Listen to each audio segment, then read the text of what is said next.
Good morning everyone. आज 26 नवंबर है और आज के दिन जो 26/11 अटैक हुआ था भारत में, मुंबई अटैक जिसके नाम से जाना जाता है, तो उसकी एनिवर्सरी मनाई गई है। और इसमें क्या क्या हम जानेंगे, इसमें किस तरीके से सारी घटनाएं घटित हुई थी, तो इस तरीके से हम जानेंगे। और भारत में इसको लेके क्या होता था कि जिस दिन ये घटना घटी, तो आज हमें 14 साल हो गए उस दिन के, लेकिन आज भी जिस प्रकार से घटना घटी है, जिस प्रकार से लोगों की, लगभग इसमें जो मैंने लिखा है 166 लोगों की मौत हुई थी, जो रजिस्टर्ड है गवर्नमेंट दस्तावेजों में। इस बहुत ज़्यादा लोग घायल हुए थे। तो इसके बारे में एक एक करके जिस तरीके से जो घटनाएं घटी हैं, उनके बारे में एक एक करके मैं आपको सारी घटनाएं बताऊंगा और किस तरीके से उन्होंने अंजाम दिया था। 10 आतंकी जो आए थे इंडिया में, जिस तरीके से हमारे जो सबसे बड़े जो विश्व प्रसिद्ध ताज होटल है, जिस तरीके से उसको चलाया गया था। अगर मैं शिवाजी टर्मिनल की अगर बात करूं, तो जो रेलवे स्टेशन है हमारा मुंबई में, तो उसमें बहुत सारे वहाँ पे एकदम शमशान बना दिए थे इन लोगों ने। किस तरीके से उनको अटैक किया गया था, इसके बारे में हम जानेंगे। तो इस तरीके से जो सभी जो अगर मैं न्यूज़पेपर की बात करूं, तो सभी में ये इस तरीके से जो आर्टिकल है वो पब्लिश हुए हैं कि किस तरीके से 26/11 का जो अटैक किया गया था। इसमें जो मेन दोषी इसमें पाया गया था वो हाफिज़ सईद पाया गया था। कि इसी की वजह से जो क्या हुआ कि जो सारी घटनाएं घटी थी, क्योंकि इसका जो मास्टरमाइंड था वो यही था। क्योंकि इन्होंने इन जो आतंकवादी होते हैं, एक तो पहली बात तो ये ऐसे लड़के होते हैं, तो उनको क्या है, इस तरीके से ब्रेन वॉश किया जाता है कि उनके माइंड में कुछ नहीं हो, एक जन्नत के सपने दिखाए जाते हैं कि आप अगर मरोगे आपको हूरें मिलेंगी, आप जन्नत जाओगे। लेकिन कभी इनसे पूछ के देखो कि आप एक अगर जन्नत मिलेगी तो पहले खुद चले जाओ, पहले खुद ही मर जाओ, तुम्हें को पहले सबसे पहले जन्नत मिल जाए। लेकिन ठीक है, जो भी है। तो इसमें क्या है कि हमारे देश के जो प्रेसिडेंट हैं द्रौपदी मुर्मू, उन्होंने भी इसके लेके जो हमारे बहुत सारे जो सिक्योरिटी जो पर्सन थे वो शहीद हुए थे, उनको ट्रिब्यूट दिया है। राहुल गांधी ने, देखो क्या होता है कि कोई भी पर्सन हो, लेकिन हाँ, संवेदनाएं तो सबकी जुड़ी होती हैं देश के साथ में। तो इस तरीके से जो ट्रिब्यूट है सभी ने दिया है। और हमारे देश के जो विदेश मंत्री एस जयशंकर साहब हैं, उन्होंने भी इसको लेके एक ट्वीट किया है, उसमें एक वीडियो भी साझा किया है, जो आप वीडियो जो है मैं आपको दिखाता हूँ। तो प्लीज़ सबसे पहले आप वीडियो देखिए।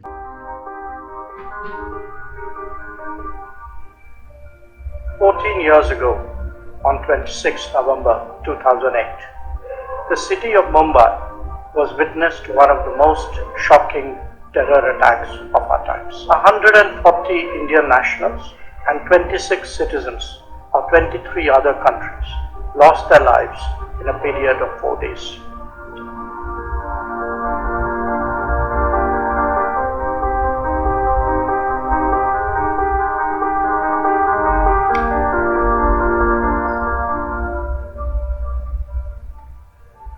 It is incumbent on us as responsible members of the international community to remember their trauma and to persevere in our efforts to bring the perpetrators of terrorism to justice. When it comes to terrorism, India will never look away, we will never compromise, and we will never give up our quest to ensure justice. We consider that even a single attack is one too many. Even a single life lost is one too many. So we will not rest till terrorism is uprooted.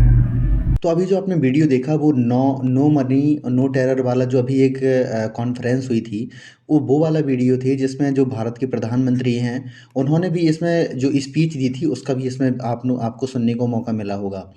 अब मैं सबसे पहले मैं एक इसकी पूरी कहानी बताता हूँ। कहानी ये होती है कि पाकिस्तान के क्या होता है कि पाकिस्तान का आतंकवादी संगठन है जैश ए मोहम्मद। तो वहाँ से क्या होता है कि जैश ए मोहम्मद के जो 10 आतंकवादी हैं मुंबई बम धमाके के लिए चुने गए थे। इसके क्या हुआ, 14 साल हो चुके हैं और इसमें क्या हुआ है कि 166 लोग मारे गए थे। और जिसमें क्या हुआ रहा कि जो अगर मैं गवर्नमेंट दस्तावेज़ों की बात करूँ, तो उसमें लगभग जो घायल हुए थे 300 से ज़्यादा लोग इसमें घायल हुए थे। तो इसमें जो सबसे पहली बात होती है वो स्टार्टिंग होती है 23 नवंबर से। 23 नवंबर से क्या होता है कि समुद्र के रास्ते ये जो आतंकवादी हैं, 10 आतंकवादी, ये भारतीय मछुआरे वहाँ पे मछली मार रहे थे, तो उनको पकड़ा, जिसमें 4 मछुआरे नाव को लिए हुए थे। तो सबसे पहले उन्होंने उनको पकड़ा और मुंबई के तट पर लाके उनको करीब रात के 8 बजे कोलाबा के पास उनको मछली बाजार पर उतरे। तो जब वो उतरे तो उन्होंने क्या हुआ कि उनको जो फिशरमैन थे, वो चारों जो मछुआरे थे, उनको सबसे पहले उनको मार दिया। जब उनको मार दिया तो उसके बाद क्या होता है कि जब वो टैक्सी लेके आगे बढ़े और क्या हुआ कि जो मछली मारने वाले थे उनको शक हुआ, तो उन्होंने क्या हुआ कि पुलिस को उन्होंने इन्फॉर्म किया कि हाँ देखिए, यहाँ से कुछ लोग ऐसे अनजान टाइप के गए हैं, लेकिन बहुत सारे बैग हैं। तो उस तरीके से उन इन्फॉर्मेशन उन्होंने दी, लेकिन क्या हुआ कि उनकी जो उस टाइम की जो पुलिस थी इतनी एक्टिव होती नहीं थी। तो उन्होंने इस चीज़ को ज़्यादा गौर नहीं किया, ध्यान नहीं दिया। तो इस वजह से क्या हुआ कि जो लोग हैं वो आगे बढ़े। सबसे पहले उन्होंने टैक्सी पकड़ी। तो जो टैक्सी पकड़ी तो जो जिस क्या हुआ था कि ये लगभग, अगर मैं गुटों की बात करूँ तो लगभग ये जो 10 लोग थे, जो 4 गुटों में 2-2 के ग्रुप में बँट गए। तो 4 ग्रुप में बँट गए, तो सबसे पहले अलग-अलग जगह पहुँचे। अगर मैं शिवाजी टर्मिनल के बारे में बात बात करूँ, तो इन्होंने जब शिवाजी टर्मिनल में, आपने देखा होगा कि जो अगर मैं अजमल कसाब की बात करूँ, तो इन लोगों के पास बहुत सारे हथियार थे, जिसमें आपको 47 AK-47 आपको बंदूक मिलेगी, ग्रेनेड मिलेंगे। अगर मैं मोबाइल की बात करूँ तो मोबाइल थे इनके पास, पिस्टल थी। अगर मैं विस्फोटक, बहुत सारे इनके पास बहुत सारे हथियार थे। तो इसके बाद क्या हुआ कि जो इन्होंने शिवाजी टर्मिनल में लगभग इन्होंने क्या हुआ कि 52 लोगों की इन्होंने मौत की और लगभग 15 मिनट धुआंधार फायरिंग करी। उसके बाद वहाँ पे क्या हुआ कि लगभग जो घायल हुए लोगों की संख्या जो थी, लगभग इसमें 100 लोग से ज़्यादा उसमें घायल भी हुए थे। इसके बाद ये क्या हुआ कि जो शिवाजी टर्मिनल तक सीमित नहीं थे। इसके बाद क्या हुआ कि लियोपोल्ड एक कैफ़े था, उसमें गए थे। क्या होता है कि ये कैफ़े इतना ज़्यादा प्रसिद्ध था, इसकी स्थापना 1871 में की गई थी और यहाँ पे बहुत सारे जो विदेशी लोग थे, बहुत नामचीन लोग आया करते थे इस कैफ़े में।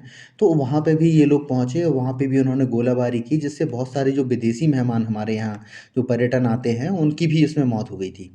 उसके बाद क्या हुआ कि यहाँ पे अगर मैं इनकी बात करूँ तो क्या हुआ कि जिस टैक्सी में ये बैठे थे, उसमें क्या हुआ कि ये टैक्सी में सवार हुए, तो उसके बाद क्या हुआ कि उसमें 2 महिलाएँ भी बैठी थीं। तो उसमें टैक्सी में जैसे ही बैठे, तो उसके बाद जब ये टैक्सी से उतरे तो उस टैक्सी को उड़ा दिया, जिसमें 2 महिलाओं की मौत हो गई। उस टैक्सी को भी उड़ा दिया इन लोगों ने। उसके बाद फिर ये जब अगर मैं बात करूँ तो उसके बाद अगर ये पहुँचे, ताज होटल पहुँचे, ओबराय ट्राइडेंट पहुँचे और नरीमन हाउस पहुँचे। तो इसके बाद क्या हुआ कि अगर मैं ओबेरॉय होटल की अगर मैं बात करूँ, मैंने आपको बताया था कि ओबेरॉय रेस्टोरेंट ट्राइडेंट होटल था, तो उसमें भी धुआंधार इन्होंने फायरिंग करी। उसमें बहुत सारे लोगों को इन लोगों ने मारा। कि जो हमारी मीडिया है, मीडिया के इसमें बहुत लूप होल्स इसमें पाए गए। मीडिया के इस तरीके से लूप होल्स पाए गए कि अगर मैं 27 नवंबर की बात करूँ, तो 27 नवंबर को हमें ये खबर मिली कि हाँ, जो लोग बंधक हैं उनको छुड़ा लिया गया है। लेकिन बाद में खबर मिली कि कुछ लोग अभी भी आतंकियों के कब्जे में हैं। जिससे क्या हुआ कि जो क्या होता है, पाकिस्तान में बैठे बहुत सारे लोग जो इंडियन टीवी चैनल देख रहे थे, क्योंकि हमारे यहाँ तो लाइव कवरेज हो रही थी। तो उससे क्या हो रहा था कि उन लोगों को जो लाइव फुटेज है वो उनको प्राप्त हो रही थी, और वो यहाँ अपने यहाँ से मोबाइल के ज़रिए इनको इन्फॉर्म कर रहे थे कि आपके आस-पास ही जो आपके, अगर मैं आरपीएफ गार्ड की बात करूँ, एनएसजी कमांडो की बात करूँ, किस तरीके से उतर रहे हैं, ये सारी कवरेज हो रही थी। तो इससे क्या हो रही है कि जो हमारी लाइव कवरेज हो रही थी, उससे क्या हुआ, आतंकियों को बहुत सारे इसमें उनको मदद मिली थी इससे। इसके बाद क्या हुआ कि हमने बाद में इस चीज़ को हमने देखा कि इस तरीके से हमारे जो लूप्स हुए हैं हमारी सिक्योरिटी में, तो उसके बाद क्या हुआ कि मीडिया को रेगुलेट किया कि जब मिलिट्री ऑपरेशन हो रहे हों, वहाँ पे आप जो लाइव टेलीकास्ट आप नहीं कर सकते। इसको लेके उसमें प्रतिबंध भी लगाए गए हैं। इसमें कौन-कौन से, इसमें क्या हुआ कि अगर मैं सुरक्षा कर्मियों की बात करूँ, 18 जो सुरक्षा कर्मी हैं, इसमें 18 सुरक्षा कर्मी हमारे शहीद हुए थे। जिसमें कौन-कौन शहीद हुए थे, अगर मैं एंटी टेररिज्म स्क्वाड की बात करूँ तो चीफ हेमंत कारकरे ये शहीद हुए थे। अगर मैं इसकी बात करूँ, आर्मी के जो एक सैनिक थे, मेजर संदीप, ये भी शहीद हुए थे। अगर मैं मुंबई एडिशनल पुलिस कमिश्नर की बात करूँ तो अशोक कामटे शहीद हुए थे। अगर मैं सीनियर पुलिस इंस्पेक्टर विजय सलास्कर भी इसमें शहीद हुए थे, और इसमें बहुत सारे लोगों की मौत हुई थी। लोगों की तो मौत हुई थी, साथ में जो सिक्योरिटी गार्ड थे, जो सिक्योरिटी ऑफिसर थे, जो पुलिस वाले थे, उनकी भी बहुत सारी मौत हो गई थी। इसमें ताज होटल है, छत्रपति शिवाजी टर्मिनल है, ओबेरॉय ट्राइडेंट था। इसमें क्या होता कि कैफ़े हैं, लियोपोल्ड का कैफ़े था, कामा हॉस्पिटल था और नरीमन हाउस था। इन सभी जगह हमले किए गए थे। अगर मैं इनकी बात करूँ तो कितने लोगों की मौत हो गई थी, तो ये सारे जो पुलिसकर्मी हैं इन सभी की मौत हुई थी उसमें। उसके बाद क्या हुआ कि अगर मैं फुटेज की बात करूँ तो इस तरीके से वहाँ की जो फुटेज हैं वो सामने आई थी कि ये इस तरीके से लोग भगदड़ मची थी, इस तरीके से वो जलाए जा रहे थे और इस तरीके से आगजनी की जा रही थी।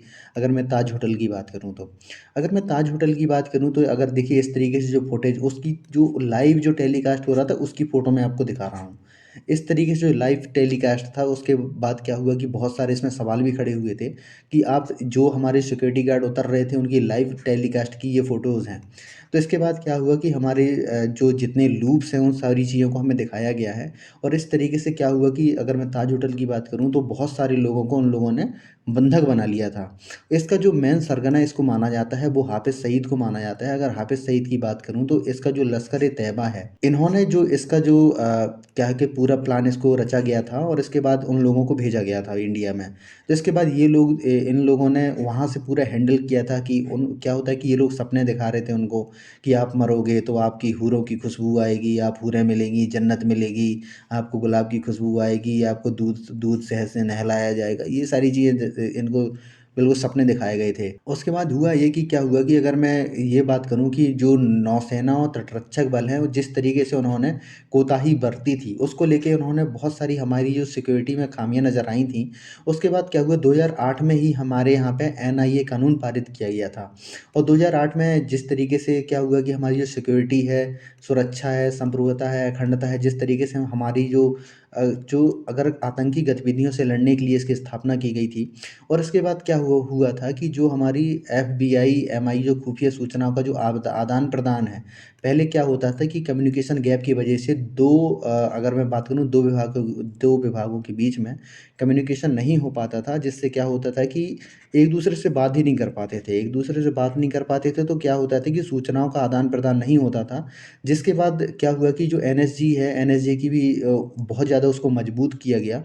इसके बाद क्या होता है कि इस समय एक और हमें जो खामी नज़र आई थी, वो एनएसजी की आई थी। क्या होता है थे कि एनएसजी के जो डीजी थे, उनको जो ख़ास अधिकार प्राप्त नहीं थे उस समय।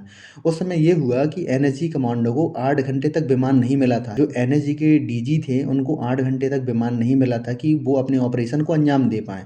इसके बाद क्या हुआ कि उनको बहुत सारे मतलब पहले इनके पास इसका मतलब अगर विमान की बात करूँ तो विमान लेने का अधिकार नहीं थे। बाद में क्या हुआ कि जो एनएसजी के डीजी हैं इनको असीमित अधिकार दिए गए कि अगर वो किसी भी अगर इस तरीके से हमला होता है तो उनको असीमित अधिकार हैं कि भारत के किसी भी ऑपरेटर से विमान ले सकते हैं वो। भागों के जिस तरीके से एक दूसरे में कम्युनिकेशन की गैप होती है उस तरीके से जो इसके बाद क्या हुआ कि जो हमारे जो सुरक्षा बल हैं उनको आधुनिक हथियार दिए गए कि अगर आपको किसी तरीके से इस तरीके से अगर इमरजेंसी होती है तो आप कम से कम इन सब चुनौतियों से लड़ सकें। तो उसके बाद क्या हुआ कि हमारी जो सुरक्षा है, सुरक्षा चुनौतियों में जिस तरीके से हमारे लूप्स हुए थे, सरकार ने उनको लगातार देखा था और उसके बाद क्या हुआ कि उनको लगातार उनको सुधार किया है। इस दिन हमारे जो सभी देशवासी हैं एक शोक के दिन के रूप में मनाते हैं क्योंकि जिस तरीके से जो हमारी कड़वी यादें हैं तो वो हमें झकझोर कर रख देती हैं। तो ये दिन हमारे लिए काले दिन के रूप में है। किस तरीके से क्या होता है कि कोई आतंकी बिना ये देखे कि हाँ कोई एक बच्चा है, बच्ची है, लड़की है, औरत है, इसको बिना देखे अंधाधुंध गोली चला के एक मानवता को ही जब ख़त्म करने लगते हैं तो ये किसी भी समाज के लिए अच्छा नहीं है। इसलिए हमारी जो हमेशा ये चुनौती रहती है कि हम अपनी सुरक्षा को हमेशा मजबूत करें। तो आशा करता हूँ कि आपको वीडियो अच्छा लगा होगा। अगर आपको वीडियो अच्छा लगा हो तो प्लीज़ इसको लाइक कीजिए, सब्सक्राइब कीजिए एंड शेयर कीजिए। धन्यवाद।